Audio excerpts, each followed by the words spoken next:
Well, the audience really seemed to like it. Unfortunately, that did not include me.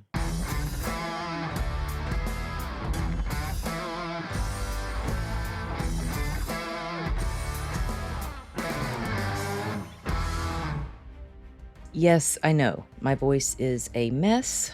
Something's going on. I don't know if it's pollen or the bad air quality from the fires in Canada, but I'm just dealing with some sinus stuff that is not being nice to my throat. So this might be one of the shorter review videos I do. Plus, I'm just not feeling super enthusiastic about this movie. I went to go see Transformers Rise of the Beast at like the earliest showtime they had, 3:30, and there were several people in the theater and the crowd was very lively. There was a lot of applause, cheering, yelling back at the screen or whatever, and I really wished I could have joined in on that, but unfortunately this film just did not do it for me. Yeah, this is going to be a primarily negative review because I don't have much to say about this movie that's super positive. It was just it was meh. It wasn't a moonfall, not quite as bad, even though I did entertain the thought of leaving, but I talked myself out of it. It wasn't a strong thought, but I was wishing I had just not gone to see it. So yeah, this is probably going to end up on my top 10 worst, most disappointing films. The CGI special effects and stuff, they're great. The Transformers were great. The creatures were great. The intricacy of all of that. I mean, I've never really had any issues or complaints with the machines in the Transformers movies. It's the story. And so unfortunately, the human element in this story was not as captivating or engaging to me as the human element that we got in the first Transformers and in Bumblebee. I think that's what makes those two movies the strongest ones out of the entire franchise. This movie is apparently the 7th. I'd lost track of how many Transformers movies there were. So this is a prequel to the 2007 movie, a sequel to Bumblebee. And something that was kind of cool was that the lady that plays the main guy's mother in here is the same chick who played the mother in Spider-Man Across the Spider-Verse or the Spider-Man Spider-Verse movies, Lauren Velez. So that was kind of cool to see her, except she wasn't behind the mic this time. She was in front of the camera. So it's been a bit since I've seen her on screen. Yeah, besides a cool little thing that happens right at the very, very end and decent effects with the different Transformers in here, I just not a fan. The storyline with the two main characters was it just didn't work for me. For some reason, it felt so forced, and a lot of it felt sort of, I don't know, it felt like it was trying to kind of cater to a lot of the sentiments that people are feeling today about certain things. And so I just kind of picked up on that, and the characters just weren't super engaging. Now, the guy who played the main actor in here, I've seen him in some other stuff. I like him okay, he's all right. Their acting wasn't terrible, but I just feel like the material that they were given was not very compelling or deep. And you could say, oh, well, Transformers movies aren't supposed to be that deep. And I agree with you to an extent, but by deep, what I mean is just interesting, at least. His character wasn't very interesting. Neither was the character of the girl that was in here. Unlike the characters in the first Transformers movie, I really like Shia LaBeouf's character. I like Megan Fox's character. And Bumblebee, even though I'm not a huge fan of that chick, I liked her okay, because it felt like they were more well-rounded characters, and these ones just felt like empty and flat and dull, and like almost the entirety of this movie. There were things that happened in here also that it seemed like, how in the world, like, I'll give you an example, and maybe this will be mild spoilery stuff, but like, you saw that guy who's wearing this thing on his hand, and at some point he's kind of in like an Iron Man type suit, and somehow miraculously in the heat of battle at the last moment that he's getting this thing put on, he just miraculously knows how to operate this thing. No guidance needed, he just knows how to do it. And then that chick, she's like doing something with some sort of code, or not password, like I guess like a code, and she just miraculously knows how to put it in the correct order, and it just all works out. Stuff like that, it felt so predictable, and it felt so blah. And that was really disappointing, because I had been hearing some fairly positive things about this movie. So I went into it not really expecting to be super blown away, but at least expecting that it would be halfway enjoyable. And it really wasn't. It was just, it felt kind of dull. And I just wasn't pulled. Okay, Chibi. I just wasn't pulled into the story. There were little moments here and there that were like, oh, okay, this is a little interesting. But honestly, it was just, I couldn't even tell you now, except for the thing that happened at the very, very end. I couldn't even specifically tell you now what that was. Maybe when the kid first meets his transformer, Chibi.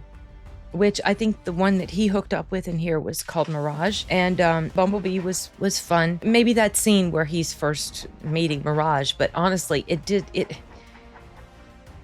it felt a bit similar to the type of thing that happened in the first movie with Shia LaBeouf's character in Bumblebee. But it feels like they really just need to give up on this. Now, the first Transformers and this Transformers, surprisingly, they are very similar in score on Rotten Tomatoes, let's say. So like the critics gave the first Transformers mid-50s. They've given this Transformers mid-50s. Well, top critics have given it into the 40s, but let's just say all the critics. And the audience score for this one, I think it's like mid-80s maybe, or 90s. And the audience score for the 2007 one, mid-80s. Now, I'm thinking that probably the audience score on this might come down over time, but when I saw the initial scores, I was just like, no, this movie is nowhere near as good as the first one. When the 2007 movie came out, it was so fun because it was so new and fresh and exciting. And while the final climactic scene felt a little bit overdone, as a whole, the entire movie was just tons of fun. I would love to go see that again on the big screen. And this one in no way compares to that. Oh, something that is kind of interesting about part of the storyline in here is that so Optimus Prime has a character arc. In the first Transformers movie, when we are introduced to him, he's the Optimus Prime that had evolved from the way he was at the beginning of this. So he had a definite character arc, but he just, as awesome as Peter Cullen's voice is, it just isn't as effective as it was in the first movie. Autobots roll out. It just doesn't work now. And in this particular film, there's something about this something key. I don't even remember what the heck it was called. And he was throwing out these lines like, go get the key. We must get the key. We have to have the key. Don't let them get the key. And it was just, it just was so stale. Stale, which was the word that Arturo came up with after we saw Ant-Man and the Wasp, Quantumania, stale. This feels stale. They should have stopped a long time ago, maybe after the first movie, because all the movies after that, with the exception of Bumblebee, just haven't been super stellar. Now, granted, the later movies, like the one with Mark Wahlberg in it, I don't remember much about. The third one with Shia LaBeouf in it, I don't remember much about. I just remember I wasn't super crazy about it. Maybe if I rewatched those, I would like them a little bit more, but this was fundamentally a disappointment. Like I said, I didn't go into it expecting to be blown away, but I thought I would at least enjoy it, and I wasn't crazy about it at all.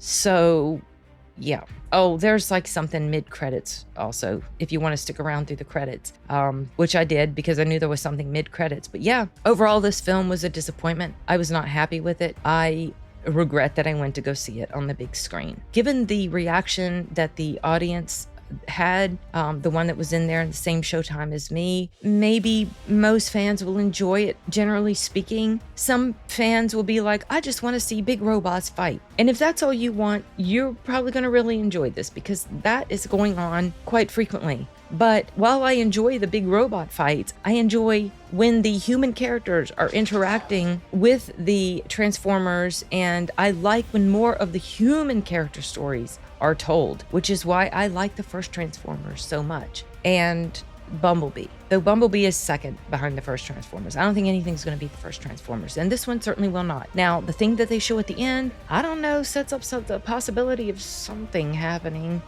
I don't want to give away too much in case you want to be surprised by the reveal at the end, but it looks like it's setting up the possibility of something else going on, obviously, with some other characters. And yeah, I don't know. If that ends up coming around, I'm not sure that I'm interested. I really don't know. I will have to wait and see on that. But as of now, I am swearing off any future Transformers movies on the big screen, unless something miraculous happens, which I don't think it will. Anyway, yeah, I don't have much else. It was just fundamentally a disappointment. Not even the voice acting could save it, and the voice acting wasn't even all that great. Not even Peter Cullen did a phenomenal job, I don't think. There were some funny moments with the Mirage guy. He was kind of funny, but there was some language that was going on, and by language I don't mean like cursing or anything, but like phraseology or phrases and language and things that were happening that I don't feel like was going on in the 90s. Maybe they were, but it feels like it's more a thing now. And it just seemed apparent to me that this was not a movie that came from the 90s. This was a movie that is made today, supposed to take place in the 90s, and they're trying to insert things from today in there, and just, I don't know. It didn't work for me. It didn't work for me. So, yeah, I went on a bit longer than I meant to. Surprisingly, my voice held out, but I don't have anything else. So I'm wrapping this one up, you guys. Let me know what you think about it. If you end up going to see it, if you were satisfied with it, I'm glad. I really honestly wish I could have joined in the audience's excitement and appreciation for this film, but unfortunately, I just couldn't. I was rolling my eyes at different parts. So, okay, that's all I've got, y'all. Bye.